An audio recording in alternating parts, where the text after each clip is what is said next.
यानंतर आंबेगाव तालुका शेतकरी स्वाभिमानी संघटनेचे अध्यक्ष प्रभाकरजी बांगर आपणाला विनंती असणार आहे।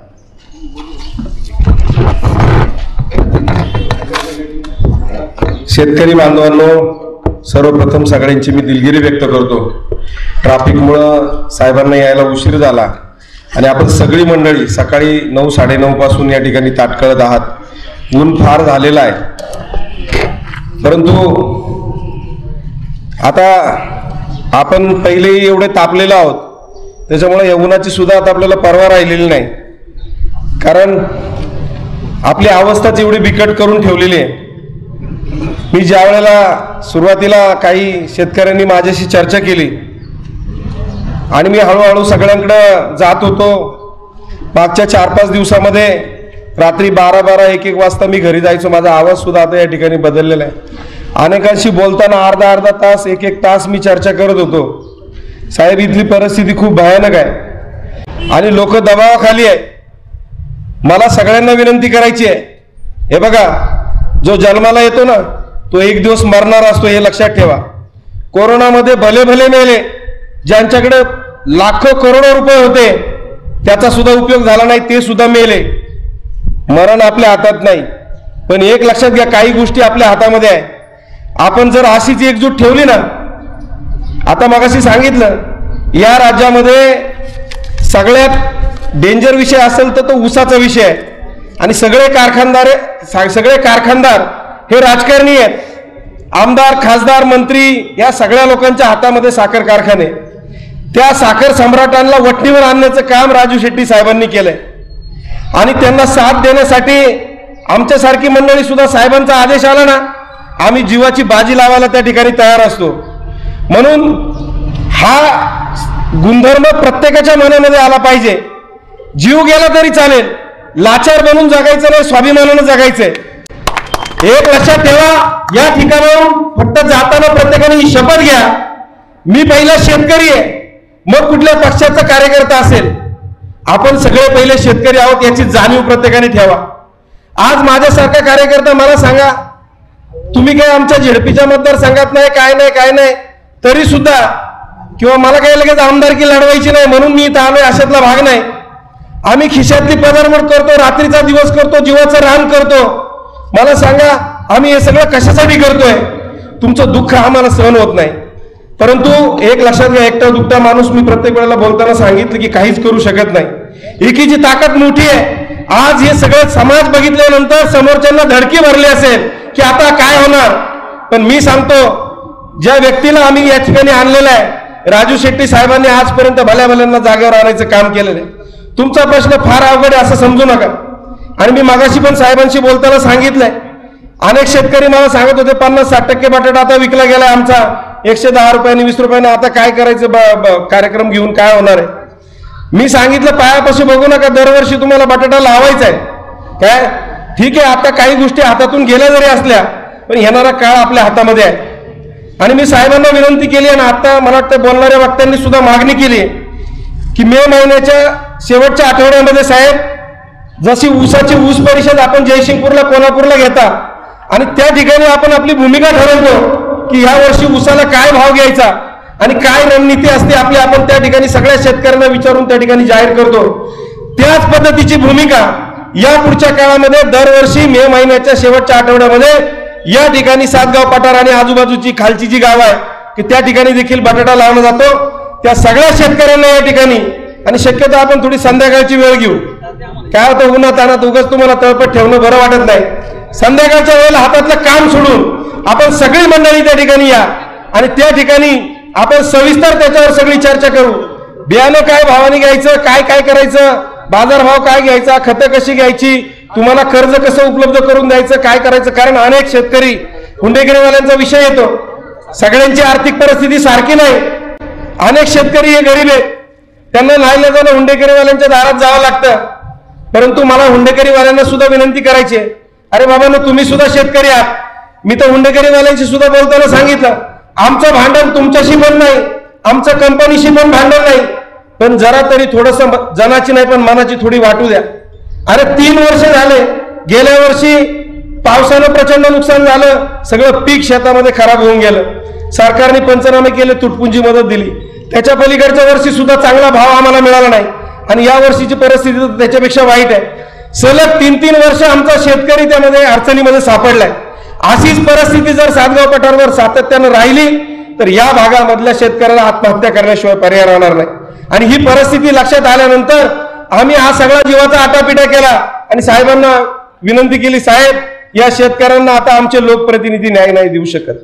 मला त्यांच्याबद्दल बोलायचंच नाही, आता काय बोलू आणि काय म्हणू आता कळत नाही मला. या ठिकाणी खूप मोठं असं आमच्या तालुक्यामध्ये साहेब चित्र असं निर्माण केलं जातं की इथं सगळं काही आलबेल आहे. पण गोरगरिबाच्या घरात जाऊन बघा, सर्वसामान्य शेतकऱ्याच्या घरात जाऊन बघा आणि त्याची जरा वस्तुस्थिती समजून घ्या. मला कळत नाही विकासाची व्याख्या नक्की काय आहे. भौतिक गोष्टीच्या काही सुविधा तुम्ही निर्माण केल्या असतील. मी सुद्धा तुमच्या जाहीर सभेमध्ये आघाडीमध्ये आम्ही पण होतो, स्वाभिमानी शेतकरी संघटना होती, मी सुद्धा तुमचं कौतुक केलंय, मी सुद्धा तुमच्यासाठी भाषणं केलेत, मी जाहीरपणाने सांगतो.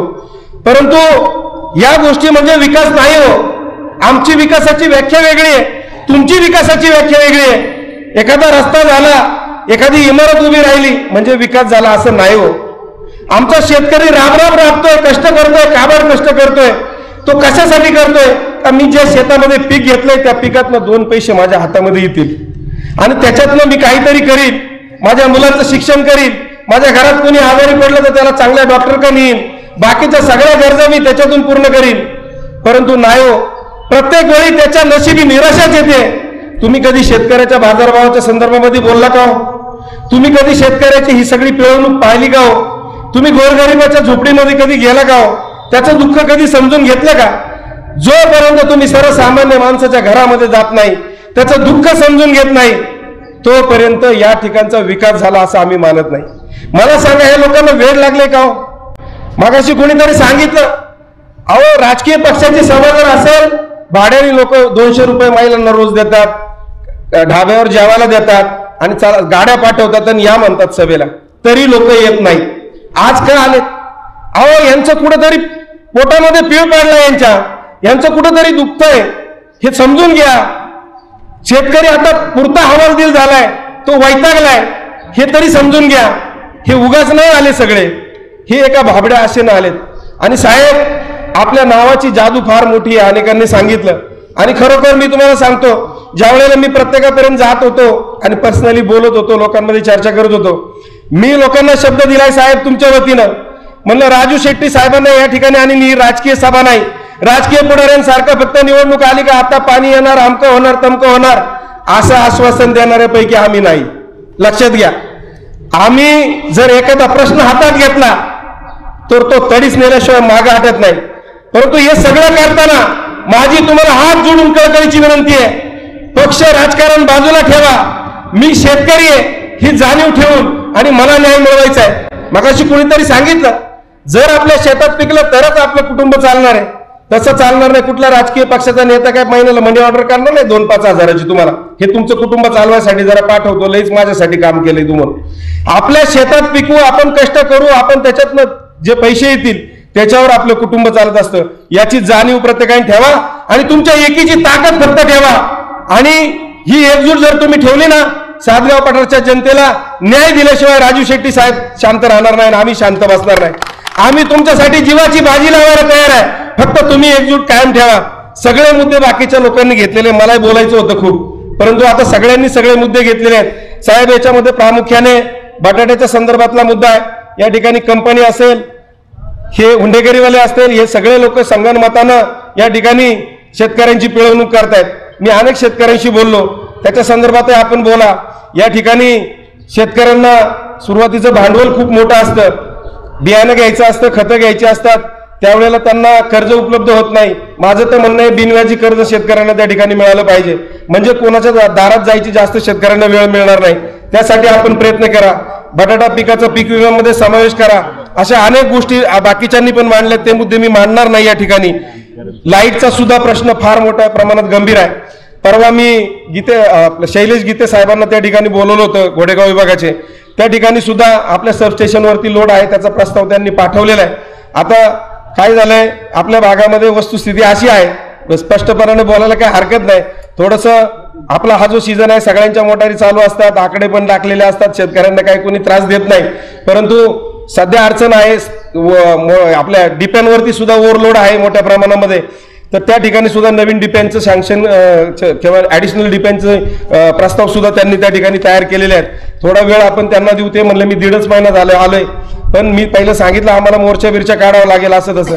एक थोडे दिवस फक्त आपणही सहकार्य करा. परिस्थिती खूप भयानक आहे, मला मान्य आहे. आता ही बाब खरं पाहिलं तर आपल्या लोकप्रतिनिधींच्या लक्षात यायला पाहिजे होती, लवकर याच्यावरती काहीतरी तरतूद करायला पाहिजे होती. दुसरा एक मुद्दा मी मांडला, सातगाव पठार भागातले शेतकरी 12 महिने तुम्ही त्यांच्याकडून बिल आकारता, पण 12 महिने आम्ही इथले शेतकरी मोटारी चालवत नाही.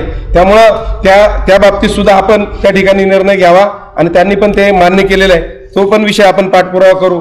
आणि आता कळमोडीच्या धरणाच्या संदर्भामध्ये तिथं कोणाचं काही गेलेलं नसताना पुनर्वसनाच्या नावाखाली तुमच्या सातबाऱ्यावर शिक्के मारायचं काम केलंय, तर ते शिक्के सुद्धा काढून टाकावेत. आणि पाणी तर कुठल्याही परिस्थितीत या शेतकऱ्यांना मिळालंच पाहिजे, कारण तो आमचा हक्क आहे आणि ते घेतल्याशिवाय आम्ही राहणार नाही.